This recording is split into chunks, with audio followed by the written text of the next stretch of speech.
Welcome to episode 36 of the Half Point Per podcast. I'm your host, Evan Riggs, joined by co-host Dalton, Willie, and producer Johnny Pham. Guys, I guess this is our either first or second show of July, but we are getting there. I can almost taste training camp. We're dangerously close to the start of the season. Johnny, how's it going? It's going good, man. Very excited to just get into the swing of things, doing it every week now. And I know I said that last week, but now we're actually doing it every week. And very, very excited to kind of hear about training camp talk and wish there's a season or year that we can all be at a training camp together. Yeah, Dalton, I don't know if we still have plans for this or not, but we had thrown around some Chiefs training camp, and I'm just saying it could be done. I just saw the tickets for like specific members went up for sale today. I don't think we qualify for that, but we could go get the lowdown on the Chiefs training camp. No, well, we can finally bust the beat report that Mecole Hardman is the wide receiver too. I know that came out today, but I want to be the official one to break that news because I was way ahead of that news about 2.5 months ago. We could. I bet you if we asked Patrick Mahomes to do our intro, he'd say, "Yeah, man, whatever you guys want, whatever for the Half Point Per podcast." And for those of you who aren't on the Half Point Per podcast trade now is the time before Mahomes shouts us out in a post game. See, Dalton weirdly dropped that he was going to be in the area for the Chiefs training camp one time, and we were really thrown off by that. You want to elaborate on that? I mean, I have the days off for the training camp. I'm ready to go. No, you said you would be in the area for something. Well, I live in Kansas City, and St. Joe's only 30 minutes away, so I'm technically always in the area. Okay. But I feel like that'd be pretty cool because me and you went to Patriots-Titans practice. Yeah, no, I was actually going to say, I want to hear a little bit about, so for people who don't know who are listening to this, Dalton and Johnny have actually gone to a training camp. If I remember the reports from that day correctly, Corey Davis, a big man. I think that was one of your takeaways. Huge, absolutely gigantic. Derrick Henry was not there, but yes, Corey Davis, big, huge year coming for him from New York, where I think size is an even more important factor for the receiving core. So just some video scouting went on by me and Johnny there. See, there's also I forgot his name. He's the offensive lineman. He was like 6'8". I think he left the Titans. But it starts with an L. Yeah, Taylor Lewin or something like that. Taylor Lewin. He was huge. And then on the Patriots side, we thought I think it was like Gunnar Oskalowski for the Patriots. Like, oh, he's the new Edelman. Brady's targeting him like no other. He had like 8 targets. We're like, ooh, are we about to draft him? Like he might be a sleeper. And then we also made the call Stidham over Hoyer, which I think that was incorrect that year. Yeah. I would love to hear more about how you guys had to sleep in a car that night, though. Oh no, we don't talk about that part. The training camp was pretty cool. That's hashtag the grind for this podcast. We were putting in work before it even existed. Speaking of which, is this the year? Is this a year mark just about? Yeah, we're at, I think the very beginning of July was the first pod. So we have actually made it to the year mark. It's a miracle. That is quite the miracle. And it all started in a car with me and Johnny in Nashville, Tennessee. Who would have thought? In a car, getting ready in a McDonald's bathroom. Oh, okay, I don't know why you're roasting it. This is for your bachelor party. To be clear, I wasn't even in town yet, so I don't know if I'd say that was for my bachelor party. Again, hashtag time in. It's kind of hearsay. But the first episode was published on July 2nd. Yeah, so this would be about the year since we didn't do a July episode yet. Wow. Well, time flies. We do have a lot to get to today, but real quick, if one of you two would like to go see if you can open the YouTube video while we keep this going, having some issues there. Obviously, we're recording on the podcast end, so we're good, but I'm getting errors on my end all the way around, so you guys can check that out. But we've got some props for the first time. We're going to bring back some prop bet discussion. Last year, so we did 11 prop bets. We're going to definitely hit more than that. Or we did actually not 11, sorry. We did like 16 last year. And we're 11. My math is terrible. We did 11 prop bets last year. We're going to definitely hit more than that because we've already got 5 today. So last year it was 5-6 for me, 4-7 for Johnny and Dalton. But in all of our defenses, well, number one, those aren't terrible records if you're gambling anyways. And then number 2, George Kittle, Michael Thomas, Kenny Galladay, all guys that we bet season-long overs on, all guys who were injured, and I think they maybe combined to play like 10 games last year. So that I think we were actually above 500 on the non-injury derailed guys. So we'll see if we can top that this year. Yeah, and I think we're going to get it this year. Just as a quick heads up, the podcast does not work on my desktop, but it works on my phone for the YouTube vid, just so we're aware. So I think it might have something to do with us all streaming in StreamYards if I'm just being generous. But yeah, I think we went pretty well last year on props because if those guys don't get hurt, I think we hit a little better. I think we probably miss on Thomas no matter what just because of the Drew Brees injury. But the rest of those guys, I felt like we had a pretty good shot at hitting those props on last season. Yeah, and like the one where injury maybe benefited us was Christian McCaffrey. We were all on the under on his rushing total, but also he was at a big number. I don't know if he was on pace to crack or not, but he only played 3 games. So you could say there's one that we got handed, but we've got some over-unders, and then we have some revisiting of the rankings, and we're going to go and look back, and we have 3 guys each, Dalton and I, that we are going to say why we changed our opinion on them. Dalton, I don't know how severe some of your ranking movers were that you made note of. Most of 2 of mine were like in the 5 to 8 spot category. One of them was up 14 spots though, so a big jump for one guy. McCole Hardman, who I'm not going to talk about, was a guy that I moved up about 10 spots, but I wasn't going to bring him up today. Maybe a future show, but yeah, that's always fun. That was a fun topic last year. So unless you guys have anything else to add, we can jump right into the over-unders here. Let's hop into these over-unders, and we can find out how on board we are with each other here. All right. Christian McCaffrey, over-under is 1,225.5 rushing yards. For reference, since we discussed his last year, last year it was 1,220.5 yards, so 1,220.5 yards. With one less game. With one less game. That's the thing you have to remember with all these too, 17 games this season. So pretty big dip in that number. Dalton, we'll start with you. Are you taking the over or the under here? I'm actually taking the under here. Really? Yeah. And it started with, I wanted to just look at Joe Judge's tendencies last year, and I get they had like a depleted team, but they did not run a lot of plays. And they were 21st in the NFL in rush attempts, and I get Mike Davis was the starter for most of the time. But even in the 3 games they had Christian McCaffrey playing, they were only 18th in the NFL in rush attempts. Their O-line last season was ranked 23rd in the NFL, and PFF is ranking them at 31st. Now, none of this is to take away Christian McCaffrey is going to be an absolute stud in fantasy football as long as he's healthy. But I do have questions about the quarterback play. I don't know if Sam Darnold's going to be it, and I just don't want to heavily invest in, betting on that. And if I had my biggest choice here, I probably wouldn't bet the line at all. But with us talking about it, I'm taking the under, and it's mostly because I think that this team's going to be in a lot of negative situations where Christian McCaffrey is not going to be making his work out of the backfield. That's interesting because this is an over for me, and this was the easiest one, a slam dunk over. Not to be like on pace guy. I'm gonna try to avoid that, but it's hard in this conversation. But he only played 3 games, but in those 3 games, he was on pace for close to 1,300 rushing yards. Probably would have slowed down, but he was obviously productive on the ground as well as in the air too. But on the ground in those 3 games, and I honestly. I thought we were all going to say yes. So I was going to ask Johnny. I'm assuming you're a yes based on your facial reactions here. Yeah, I think this is going to be a big flop for Dalton, and he's probably going to have an easy minimum 1,200 yards, in my opinion. So I'm about to place that bet right now. Actually, all he has to do is average 61 rushing yards a game if he played all 17.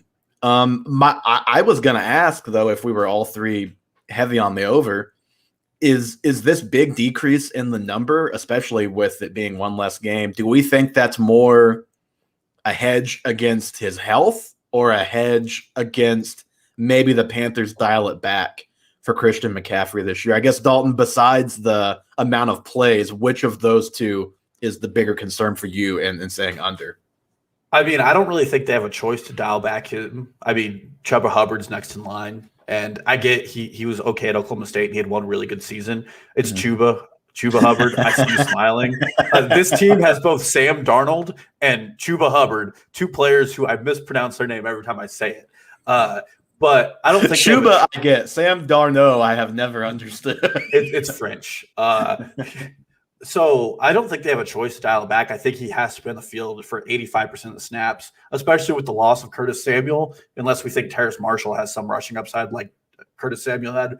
But I don't think so. I really just think this line is partly indicated by the soft tissue injuries he had last season, and probably they're hedging on the safe side. I don't think any running back in the NFL is going to play 17 games, or at least we just don't expect that anymore. I don't know if you change your opinion on that, but I don't expect any running back to play 17 games. Probably not. He has been fairly healthy until last year. So there is that. But again, even if he doesn't, I think this if his number was like 1,200, then I would maybe be questioning a little bit. But this just seems so low. And he's outside of his, the 2 full years he's been healthy. And, so his rookie year he was under, but his 3 years since then, last year was the only year that he would have been under this number. So yeah. I just can't see, and barring injury, I just can't see an under here. Yeah, I knew I was probably going to go against the grain with that one, but just looking at it, I just think they're going to utilize him differently, and I just don't think I'm going to see him in a full 17 games, which is part of it. And that pace really scares me. If they're playing slow and that defense improves at all, it's going to be a bigger issue, I think. Well, all right, then, Johnny, anything else to add on Christian McCaffrey? I hope you're keeping tally in the spreadsheet here. I think we've already got a 1-0 lead on Dalton. Nope, I don't really have anything else to add. I mean, you brought up the point that's 63 yards a game over a 17-game season. Let's say he doesn't play like 3 games, probably average goes up to 70 yards a game, which I definitely think is doable. Yeah, I mean, I'd have to look back. I actually have his page pulled up here. So what has he done? Let's see. He's 8. So his best year, he was basically 87 yards a game. The year before that, where he was basically 1,100 yards in 16 games, he was about 69 yards a game. So, yeah, nice. Very, very nice indeed for Mr. McCaffrey. I, as a Christian McCaffrey investor now in Dynasty, am all in on the over here. Josh Jacobs, another guy who I am always all in on. His number, interesting, higher than McCaffrey's, 1,100.5 rushing yards. Start with you, Johnny. Over, under on that Josh Jacobs number. I love Josh Jacobs, but I'm going to go under here. I just think that's a high number. I feel like his last 2 seasons, he's been like flirting around that. I think around like 1,050. Maybe he crossed a little over 1,100 once, but I don't. Yeah, so his rookie year, he was 1,150, and his second year, and he actually played 2 less games his rookie year. His second year, he was a little at 1,065. So he was pretty close to that number, but his first 2 years. It's funny they put him right in the middle almost. If you just average the 2 numbers, they were like, we can't figure it out in Vegas either. Yeah, Dalton, I'm gonna assume you're gonna take the under here, but just to give you a chance. Over under Josh Jacobs. Yeah, I mean, no surprise here. The fact that I even saw Josh Jacobs on this list, I was like, am I just going to be a negative Nancy?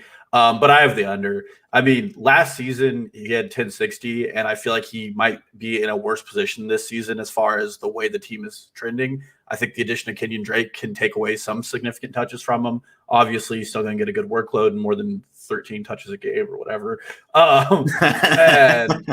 But my 2 bigger concerns were the defense, I think, is just regressing for the Raiders. And they were one of the few teams to almost have a 500 record that were in the negative as far as point margins, which means they were very lucky, and they played some really tight games last season. And if that were to switch even more, the Raiders would be in more negative game scripts, and that really does affect Josh Jacobs' workload, at least to date. We've seen them take him off the field in those situations. And I mean, they lost 3 starters on that offensive line. And when you're getting Josh Jacobs needs to be efficient with the way Gruden's using him. And when the offensive line is worse, it just makes it more difficult for him. So I had to take the under on this one. I think he'll probably be under last season's 1060. But with the extra game, if he plays all 17, he could maybe hit the over, but I don't think he'll play all 17 either. I'm taking the over to the surprise of nobody, but I think this is one that I had to really struggle over. I think this number is probably a pretty good number. I think it's going to be pretty close. Basically has to average 65 yards a game. Has actually done that. That's if he plays all 17, which he probably won't. But if he were to do that, he has actually pretty comfortably averaged 65 a game the last 2 years. I know that the questions with Kenyon Drake are real. I know they lose multiple guys on the offensive line, probably most notably Hudson on the interior for basically no reason at all. Did you guys see the Kenyon Drake interview with Mike Clay? I think it was yesterday that he did. Did you see what he had to say? No, I did see the interview with John Gruden where he was talking up Kenyon Drake like he was the starting back for a while, which was concerning. Again, all of this is just talk this time of year from all of these guys. I think Kenyon Drake thinks he's going to play some wide receiver like a decent amount this year, which if he does that, kind of makes the Kenyon Drake thing make a little more sense for the Raiders. And he was like more known as a pass catcher than a runner in his first, handful of years. He has 2 seasons with more than 50 receptions and was not really that productive as a runner. He basically told Mike Clay he did not like his role in Arizona, especially his last year, was just as a first and second down guy. Thinks he's going to be playing quite a bit of wide receiver and says that Josh Jacobs is still the guy in that backfield. So I thought that was at least interesting. Not saying that's like swaying my opinion on Josh Jacobs too far one way or another, but just making a mental note of that. And if Kenyon Drake is playing a little more receiver, which again, to me makes more sense, I think he will eat into the progress that Josh Jacobs made as a receiver production-wise last year, which was not a ton, but a little bit more than the rushing. And I still think that offense is going to run through Josh Jacobs on the ground. Yeah, that's going to be really interesting if that's true. But then I have questions about where they have the idea of where they're putting Rashard, because I feel like he was another player that Gruden liked running out of the backfield. But this seems like another one of those we're running the slot in OTAs kind of storylines. But maybe Drake knows more than we do. That would be interesting, and if that were true, that would definitely change my perspective of where I stand on Josh Jacobs. Whether or not it happens is one thing. It seems clear just based on that interview and obviously based on him signing there. That seems to be what he envisions for himself, at least. We will see what he actually ends up doing, which, you know what? As a running back, he's like probably 26, 27 at this point. Somewhere Drake? in that. Yeah, Kenyon Drake. Yeah. I mean, if you want to extend your career, why not go somewhere and where you're going to be able to catch the ball more than running between the tackles? So I understand why he would want that too. Well, if John Gruden asked me if I'd rather run behind that offensive line or catch balls from Derek Carr, I would catch balls from Derek Carr every day. Jalen Hurts, his over-under is 3,700.5 passing yards. I'll start with this one. And this one, to me, that this number is basically their way. And by the way, these are all DraftKings lines for anybody out there curious. This is DraftKings' way of basically asking you, do you think Jalen Hurts is going to be the starter all season this year? Because if he is, that number, even for a below average quarterback, in which he was as a passer last year, it feels like a layup to me. Pretty much any quarterback who plays the whole season, especially now 17 games, they're going to pass for 4,000 yards, most of them. I feel like I know he only played basically 3 full games last year, but he was at 281 a game in his 3 full games. He had the game where he got benched, where he was just terrible. And then he obviously had the game where he came in the second half at some point against Green Bay when Wentz was like shell-shocked and had got sacked like 8 times in that game. I'm taking the over. For as uninspiring as he was last year, I'm willing to give him more than a couple of games where he got thrown into the fire at the end of the COVID season on a bad team to prove himself as a passer. And also Joe Flacco's his backup, so it's not like they have some young guy on their roster who they'd be interested in seeing down the road. You'd think. I wouldn't have thought whoever the kid was they put in week 17 last year would have been a guy they cared about seeing if he could play either. But I think he has – I think he has his job pretty much secured. He's got some improved weapons with Devontae Smith and hopefully healthier Dallas Goedert and Jalen Reagor. I'm taking the over here. This is I was joking with you earlier that you and I needed more disagreement on this pod, but we're 3 for 3 on disagreeing now. Wow. So I think a really good comparison to Jalen Hurts this season is Josh Allen 2 years ago. They had very similar completion percentages. Mm-hmm. 2 years ago, Josh Allen was 3,089 passing yards. And I've talked about it before. I don't really believe in Jalen Hurts as a passer. I think once teams have more tape on him, he's going to regress a bit. I do like his weapons, but I also feel like he's going to have to use his legs as a runner a lot more often. And I also think the Eagles are a prime team, depending on how things go. I think they might shoot a shot at Jimmy Garoppolo if he becomes available. I know some people think the 49ers are going to wait for teams who get desperate to trade for him. And it could also be a situation where they want Trey Lance to start. Jimmy Garoppolo is a cap casualty. And the Eagles are one of those prime teams in the NFL right now to pick up an expiring quarterback's contract. So I think there's a good chance they take a shot in the middle of the season, which was another reason I considered this, especially, which I think he will, if Jalen Hurts struggles to start the season. They're going to be looking at trading for somebody. Here's what I'll say. Drew Lock, if he would have played a 17 game slate last year, he would have topped this number. So it doesn't take a juggernaut to top this number that he's at. That's painful. He only played 13, so he was around 3,000. But had he played 17, or heck, even if he played 16 games, he would have been right there, very, very close at that number. I guess the only other thing I would say with that information is that I think that because Jalen Hurts can use his legs, his pass attempts could go down. I know he did have 2 300-yard games, and there was a very, very surprising one against New Orleans. But I really think some of what we saw last season was just a matter of teams not having tape on what he was doing. And he definitely he's more likely to take those deep ball throws, which he did last season, than Carson Wentz. So teams probably prepared differently for the Eagles last season, which kind of helped his passing overheads. But those were just my thoughts on him. I'm not a big Jalen Hurts believer this season, and I own him in Dynasty. Mm-hmm. Johnny?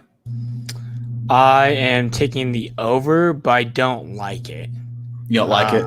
I don't believe in him as a passer, but I think that he will be the starter for all 17 games, hopefully. Mm-hmm. And I think that if he starts all 17 games, it's kind of a shoo-in to be at least around 3,700. So I'll take the over on this one.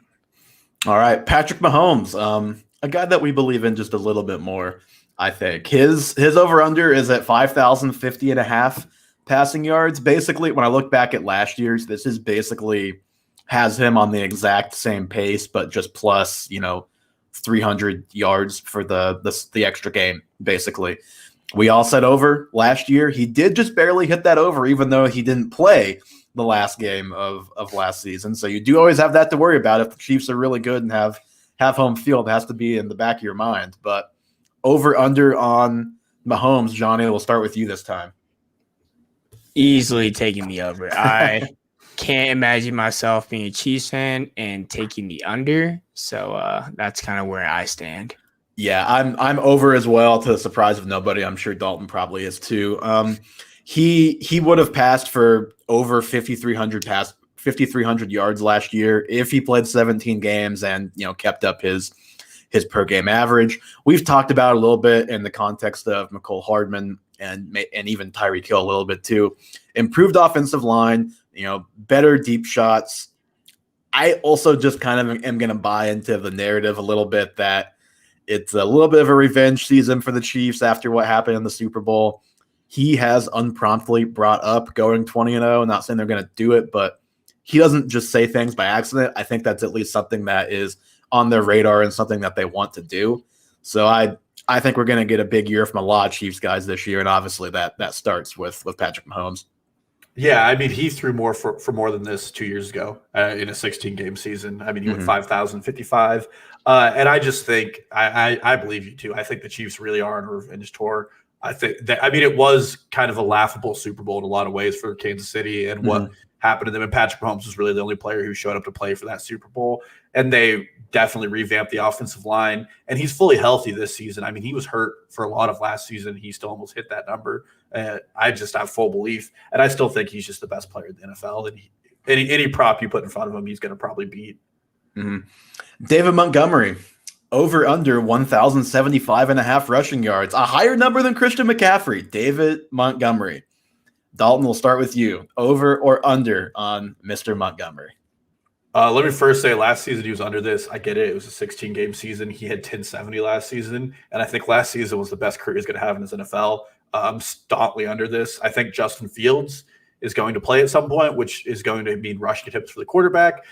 Damian Williams is still going to eat into that, and he's just going to be on the field less because Tariq Cohen's there. Not that necessarily Tariq Cohen's going to get straight up line rushes, but we know Matt Nagy likes to do these weird gadgety plays where he puts Tariq Cohen in and has him like run a jet sweep behind the line and then throw it out wide to him or something. And those just take away from snap shares for Montgomery.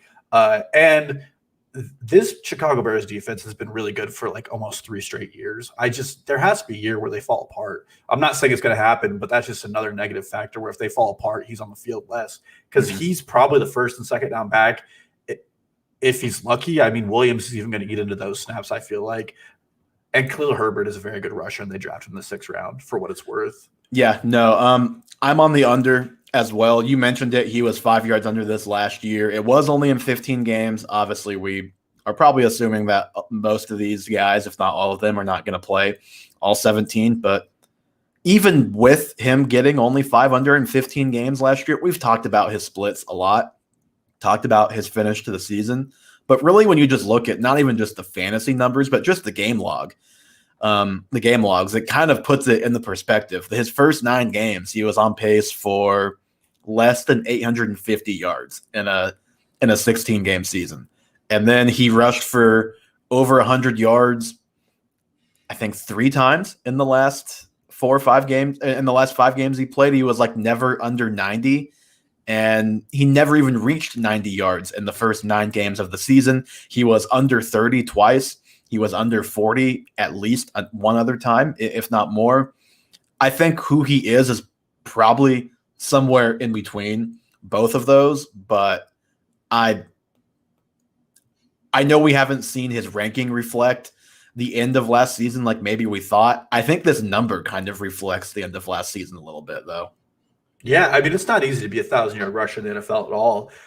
Week 1, I'm just going to set a number that I feel right.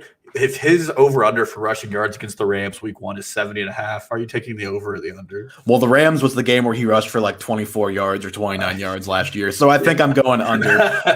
Johnny, let's hear yours real quick. Over or under? And this is our last one.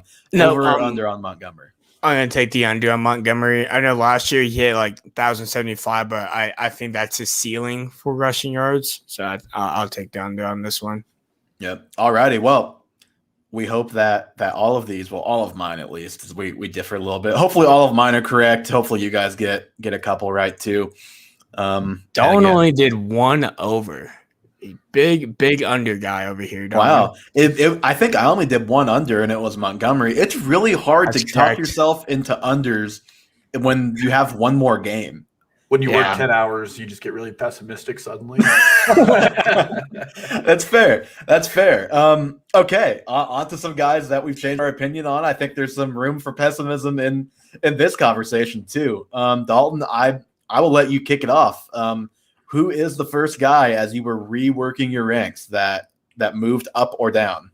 Do you ever just feel dirty moving a guy up in your ranks? Like it doesn't feel right, and everything about you in your soul tells you that this isn't right. But I feel dirty both ways. I feel dirty moving a guy down where it's like I thought I really had conviction in my opinion here, but I just can't quite bring myself to do it.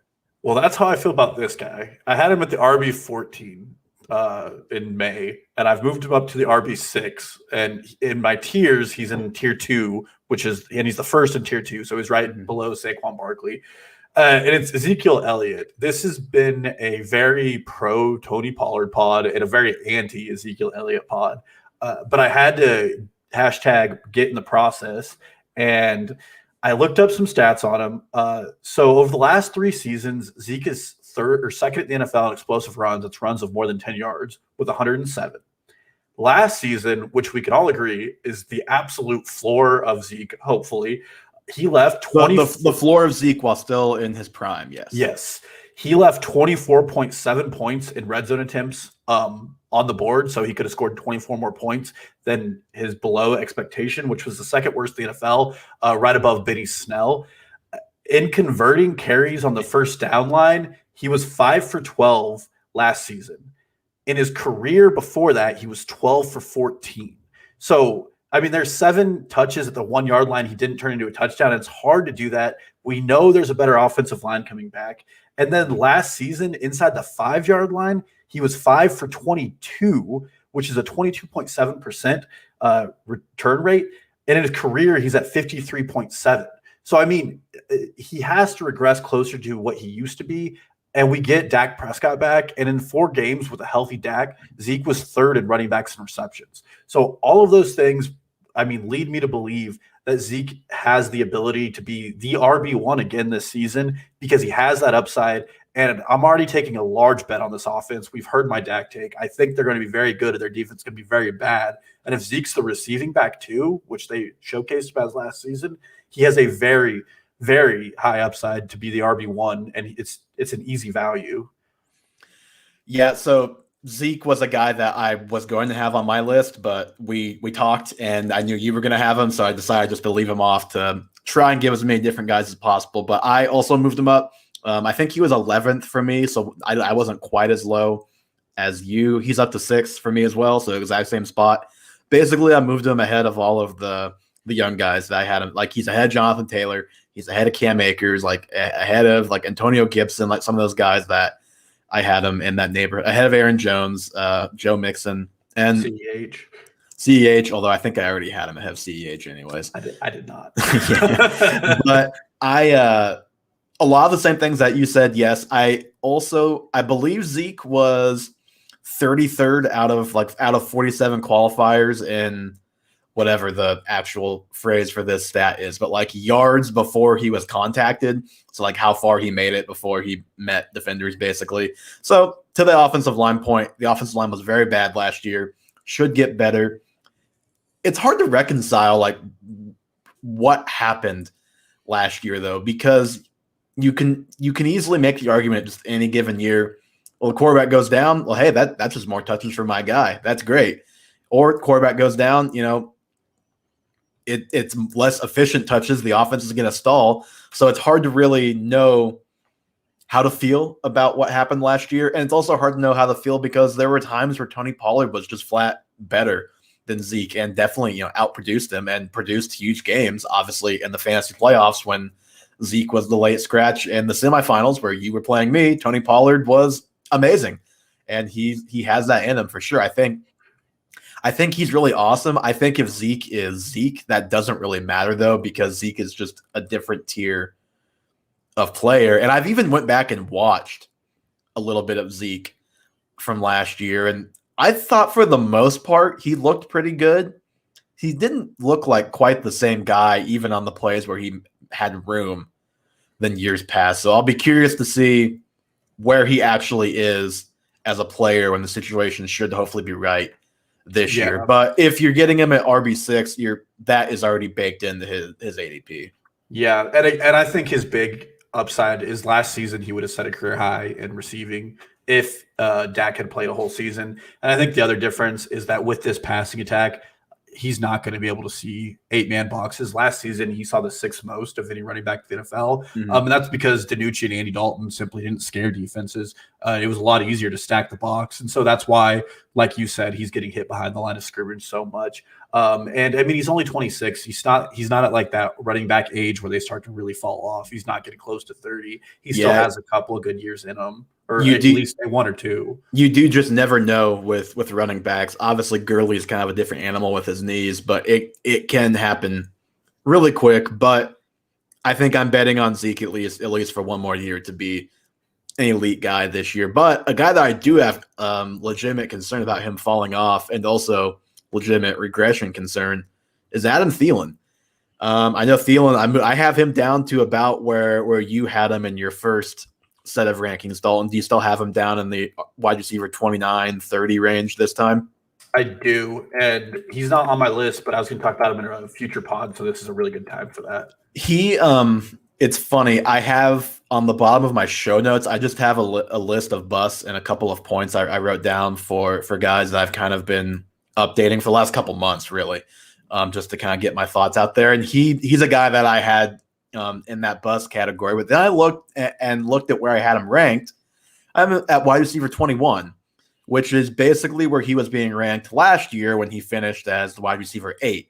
So when I ranked him, it was like, well, I guess I'm just going to rank him at 21, which is where he was going last year. Feels about right this time around on the surface. But then when you look at it, I think he actually has more downside if you're not including injury concerns just on the field.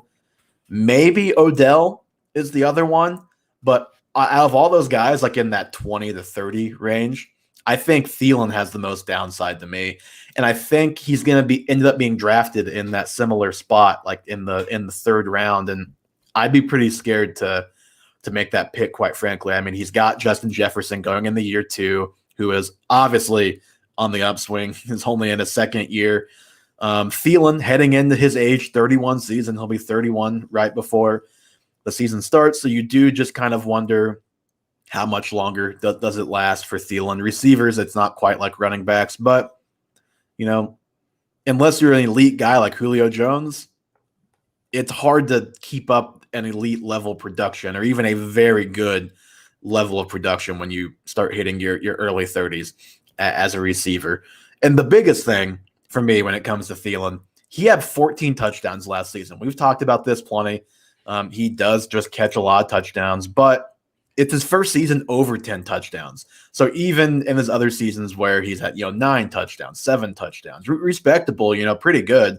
But for the volume he had last year, which it's funny, one of our prop bets was Adam Thielen over or under 84 receptions. He was under 10 receptions, but still had 14 touchdowns, under 1,000 yards. So basically, if you just take him down to his previous career high of 9 touchdowns, which he had in his best yardage season, he's the wide receiver 18 last year, right down with Juju. And then if you drop him down to an even lower number than that, which is obviously very possible because you're taking his second best season, it's looking a little scarier. And that's last season when the yards were still very close to 1,000. Here's the list of guys who had double-digit touchdowns and were under 1,000 yards receiving last year. Adam Thielen, Robert Tonyan. That's it. That is the list. In 2019, Mark Andrews. That's it. That's the list. In 2018, Eric Ebron, Calvin Ridley, Tyler Lockett.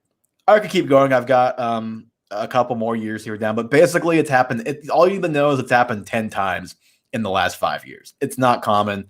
He's probably not going to repeat it. Devontae Adams did repeat it in 16 and 17, but it's just not a repeatable thing that you can count on. I think, again, Jefferson's going to just keep getting better.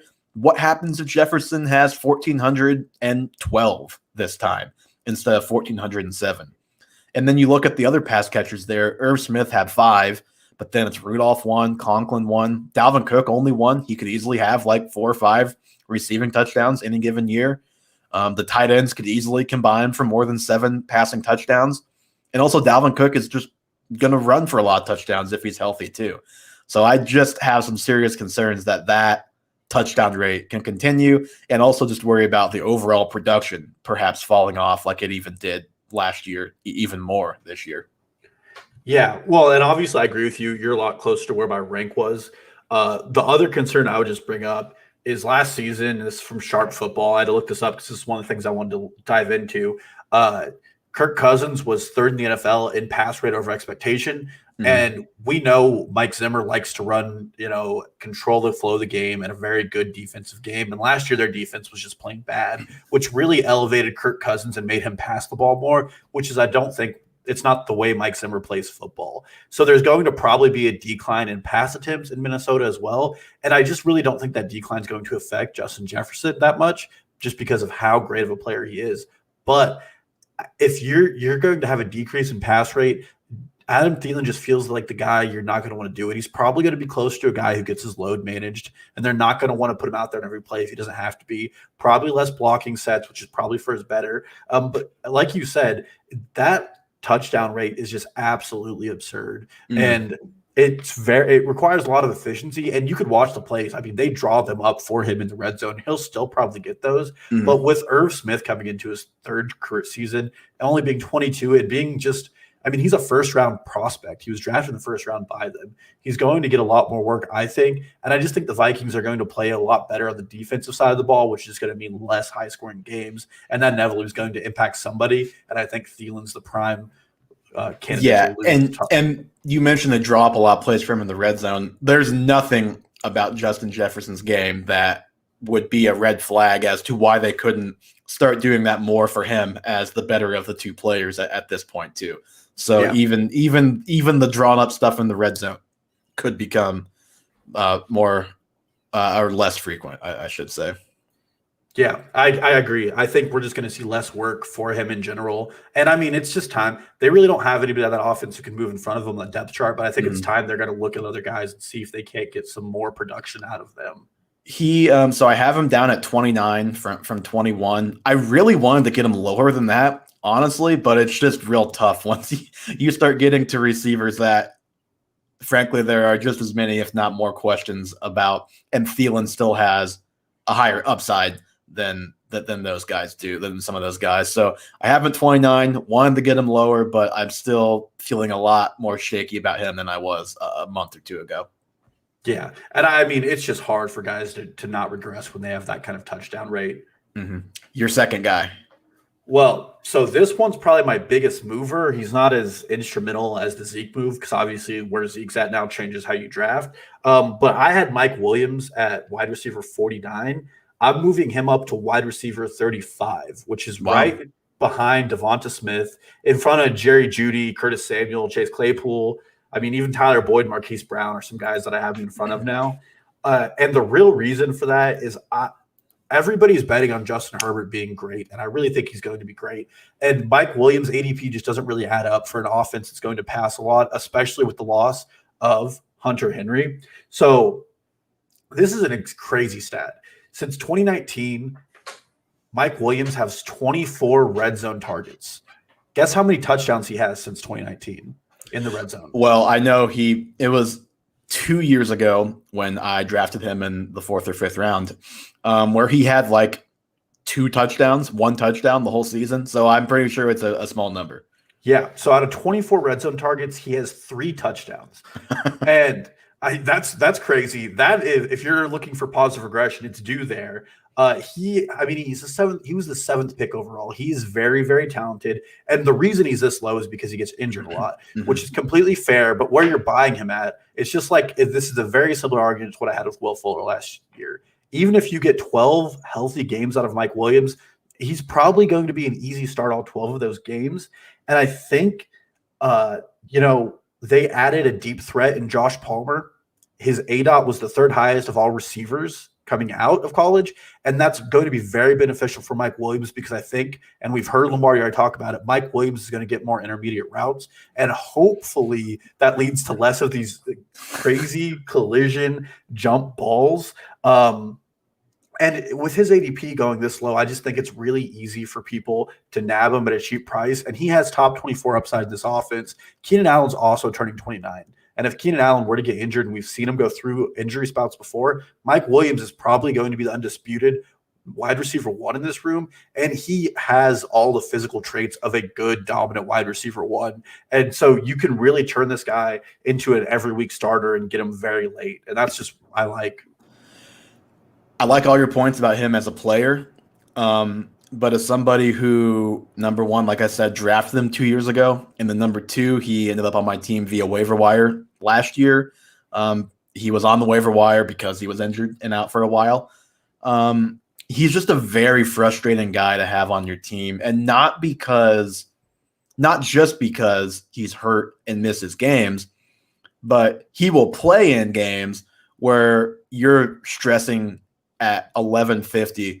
Okay, what the coach said? What they say leading up to this? Is he going to be a decoy? How healthy is he? Like there were games where he's out there and he gets one target because he's just out there to be a body. So you have the injured games, and then you have the games where he plays but doesn't produce. If we're just talking from a talent perspective and the injuries weren't a concern, I think he'd be a pretty clear top 30 guy. I have him 42, which is about where I had him before, which really isn't too much different from what you say. You have him 35 or 33? 35, yeah, right in front of Juju. So that's pretty much like this. Like that 35 is where I have DJ Chark. So it's not like too different a quality of guy, but I just couldn't. I can't get him up much higher just because of the injury concerns and probably a little bit of PTSD from Mike Williams on my end, to be frank. Well, we've seen the floor, and it's the Grand Canyon. I mean, there is a bad place that he can take you. I would prefer to take my shot. If I'm drafting Juju there, and it's just, I mean, I don't want to watch Juju get, and I own Juju in Dynasty. I don't want to watch him get 5-yard targets and watch him deke and dunk his way into a 9-point game when you can just have a more exciting player like Mike Williams, who I feel like could really get you some of those big blow-up games that wide receivers are capable of. It just is more exciting. It just sucks that Lombardi can, but he can, but the problem with it is the blow-up games, they might come in his first game back from injury where you picked him up off waivers, but you can't start him the first game you have him. You've got to see how healthy he is, and then you start him the next week and it's 3 for 18, leaves the game in the second quarter with a hip injury because he jumped 5 feet in the air and got flipped and fell on his hip, which I think actually did happen in a game where I started him last year. Yeah, and if you ever want to see what a short career in the NFL looks like, go watch Mike Williams jump balls because he just lets his body fly. Well, and he even had like a spine injury coming like before his rookie year too. So he's just had a lot of injuries, and the best ability at the end of the day, at least when we're talking fantasy and in this range, is sometimes just availability, and that is obviously the X factor for Mike Williams. My guy, another Michael Carter. He was a guy I know we both talked about moving up. Is he your third? He is my third. Dang, I thought we were going to make it through all three without overlapping. So Michael Carter, I had him at 45. I have him clear up to running back 32 right now. What do you have? I had Michael Carter at 40, and I have him right at 32, right above Ronald Jones. I think I have Ronald Jones above him. Ronald Jones 31, Michael Carter 32. Let me go to the running backs tab here. Oh my god. Yeah, I've got him one spot above David Johnson, one below Ronald Jones. He was my biggest riser, and the thing is with running back, once you get past the top 20, you get into Kareem Hunt's the first guy for me at 21. Where he's in a committee. And then it's David Montgomery, who is pretty meh. And then you have some rookies. You've got, for me, Mike Davis and Myles Gaskin, Raheem Mostert, Damian Harris. A lot of guys who are either in committees or you feel just kind of blah about in general as players. And Michael Carter is now kind of the tail end of that group for me. I'm not too worried about anybody else in that backfield like being the lead guy. I do think just given his size, he's like 5'8", maybe 210 pounds. I don't know his weight, but 5'8", smaller guy. He's going to be splitting carries probably his entire career, but especially as a rookie, he's not going to be like the 70 to someone's 30. He might be the 55 to someone's 30 and then to someone else's, 15 or whatever the split works out to being. But in college, we talked about this a little bit last week. 8 yards a carry, over 1,000 yards, so it's not like it was a small sample. 25 receptions, and that's in a 50-50 split. So he's very capable both as a runner and as a pass catcher. I think even in a low ceiling and probably just not very good offense, the fact that he is such a good pass catcher is going to keep him relevant on a week-in, week-out basis and at least give him a floor that maybe other guys in that caliber of an offense might not have otherwise. And if you trust the OTA reports, he's apparently looked like the best back on the team. And again, always a grain of salt there, but also not hard to believe when you're talking about Tevin Coleman and LaMichael Pirine and Josh. It's not like he's got a bunch of world beaters in the running back room with him by any means. I do worry that because I already looked at CBS and he's in the mid-20s for a couple of those guys.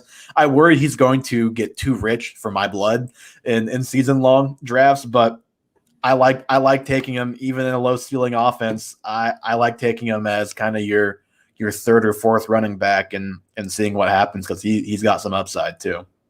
Yeah, well, and one of the big upside factors, in my opinion, is I don't see who else in this backfield is going to catch passes. I mean, none of the other guys there are established pass catchers in the NFL. Mm-hmm.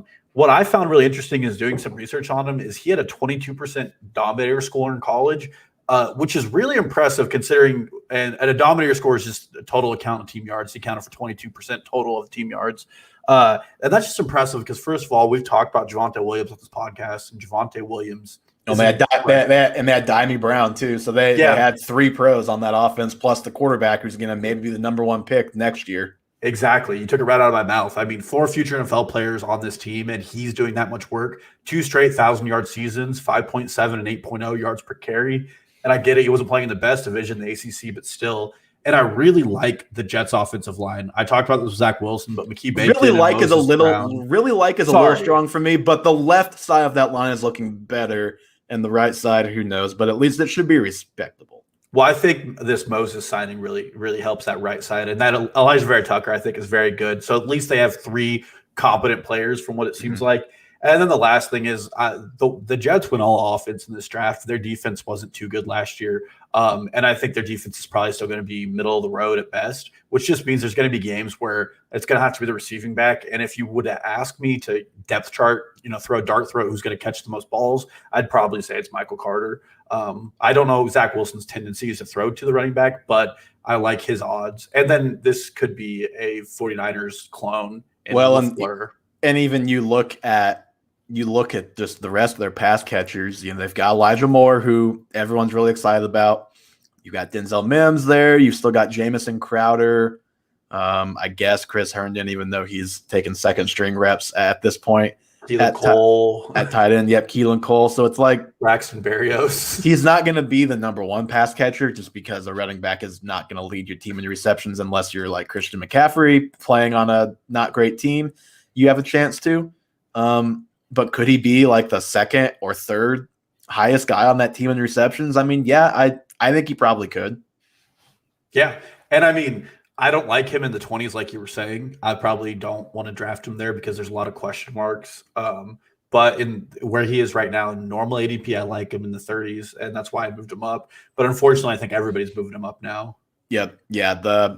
Those 2 Jets rookies are probably 2 of the most hyped guys ahead of this season already. And I'm sure that's not going to slow down because I say the 2 rookies, not including the quarterback. You've got Elijah Moore and obviously Michael Carter. I think both those guys' ADPs have the potential to get out of control, but he goes from a clear backup to an RB3 and maybe your RB2, depending on how you drafted, a guy who I think you could start and feel okay.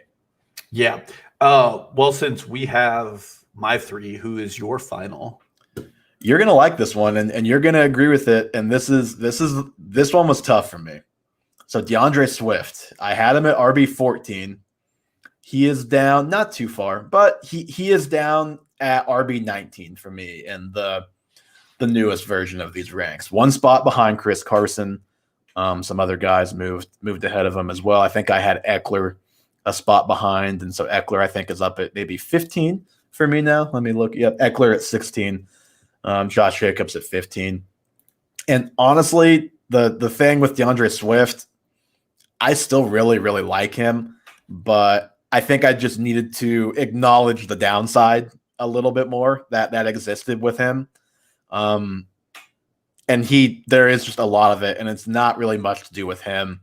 There's a very, very, very good possibility the Lions just absolutely stink this year. Johnny, you mentioned before the pod, the Texans were whatever plus 200 to have the worst record. The Lions were plus 400. Yep, plus 400 and second on that list. And that was one of the things I saw when I was doing the research for this the other day.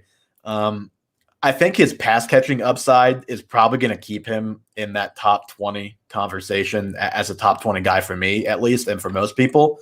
But just that offense as a whole, you've got Hawkinson, you've got no receivers you really like as far as like real NFL talent. I think the offense could just be very bad. So he's just getting dings for just overall team offense upside. Like, how many touchdowns are they going to score this year? It might not be very many. And then you've got the fact that he's probably not going to be the workhorse, which we already knew that, but that just makes it harder to overcome a very bad situation and a bad team like James Robinson did last year because his volume was just that supreme. He just feels less safe than guys like Chris Carson, who I mentioned, Najee Harris, Clyde Edwards-Helaire, J.K. Dobbins, that kind of list of guys. So I made the adjustment, moved him down a little bit, which makes me sad because I really, really like him as a player, but it's just a lot for him to overcome in that situation that other guys in his range don't have to deal with. Yeah, he actually moved down again in my rankings. I had him at 20, and now he's behind J.K. Dobbins, Jacobs, and Javonte Williams, all the way at 23. Where do you have Dobbins?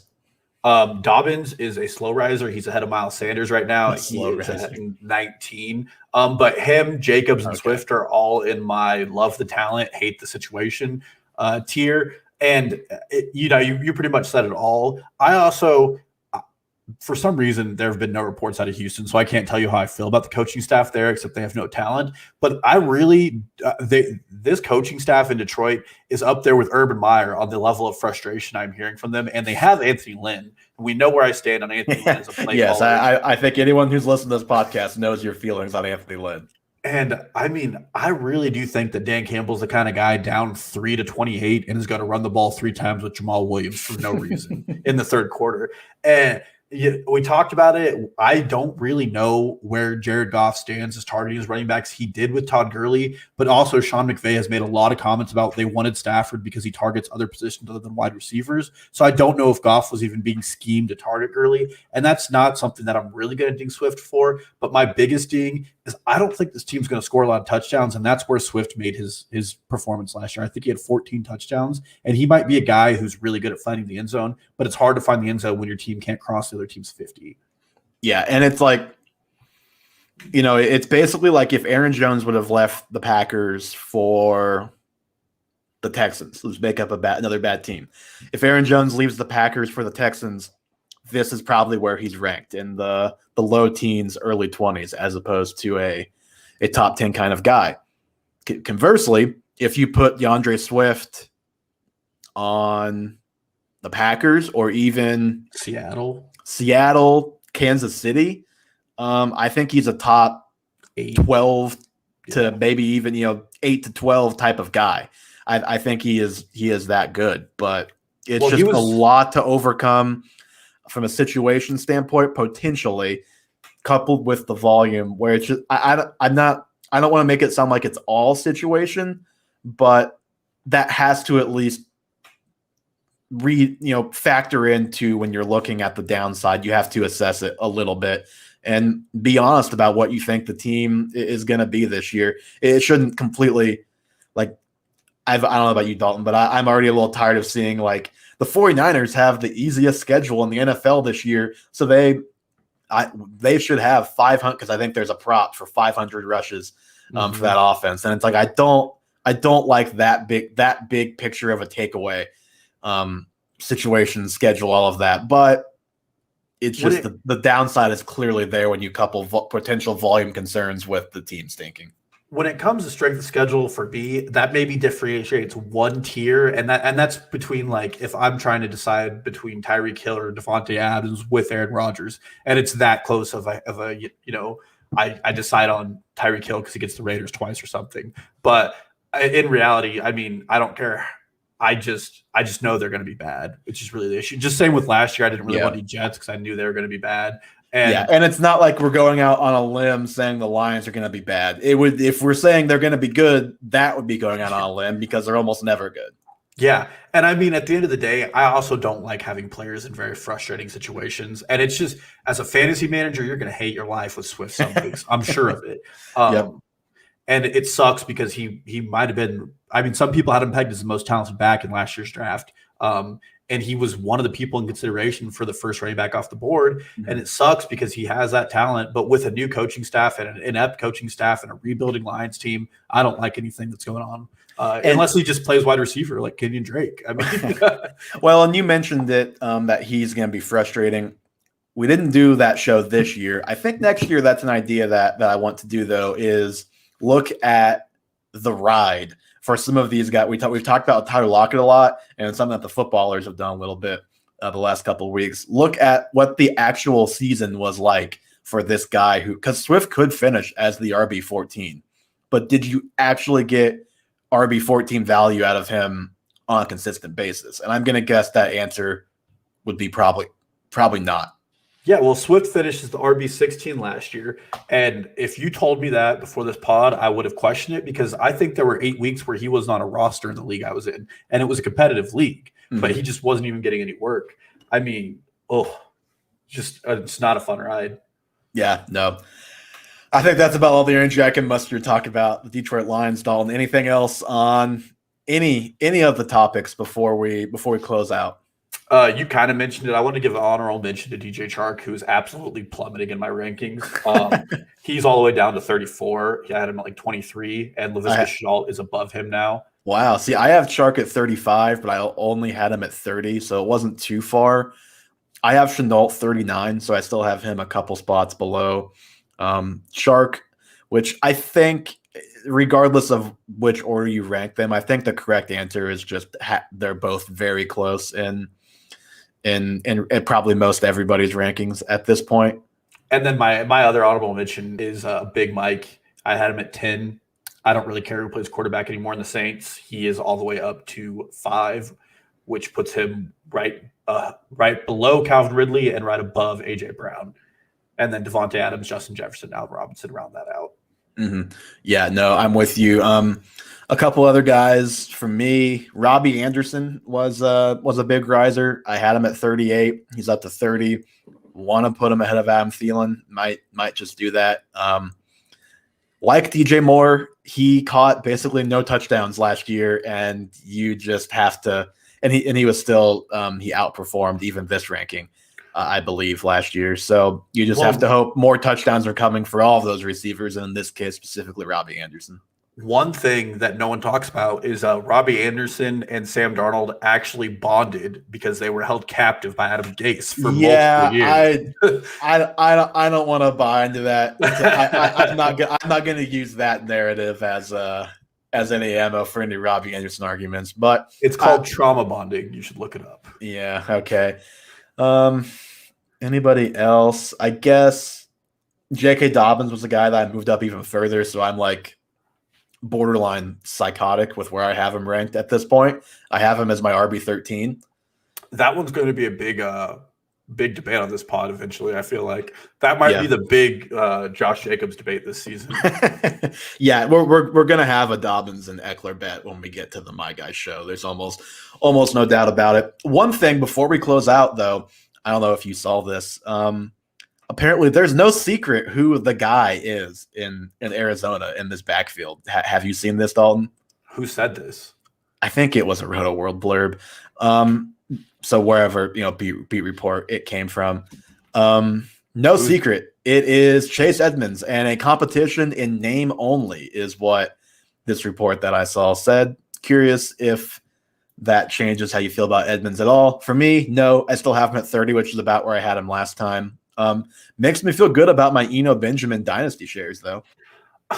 All I have to say on that is there's a bust episode's coming, and I am not excited about Chase Edmonds. He is one of my guys that I'm seriously considering putting in that. And just quick fact, he has one carry within the 5-yard line his entire career. Mm-hmm. I mean, he's not going to be the red zone guy at all, and that's going to hurt.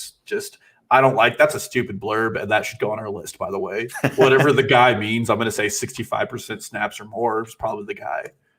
I'll put it on the blurb, on the blurb spreadsheet, but it's a little bit ambiguous because, I get Chase Edmonds. He is indeed a guy. He is the guy. So technically, it can be right almost no matter what happens. But Surprise, we have guys in Arizona on the Cardinals. Surprise. Yep. Just guys being dudes down in Arizona. And that's going to do it for episode 36 of the Half Point Per Podcast. Follow us on Twitter, Instagram, TikTok at Half Point Per Pod. Subscribe to the YouTube. I don't know what was going on with the YouTube today. It seems like a StreamYard issue. So if you were trying to watch and weren't able to get into it this week, we apologize. Hopefully it will be back up and running, no issue. Next podcast, that just search Half Point Per Podcast on your YouTube. The show, obviously, anywhere you listen to your podcast, Apple, Spotify, anywhere else, you can listen to us there, download.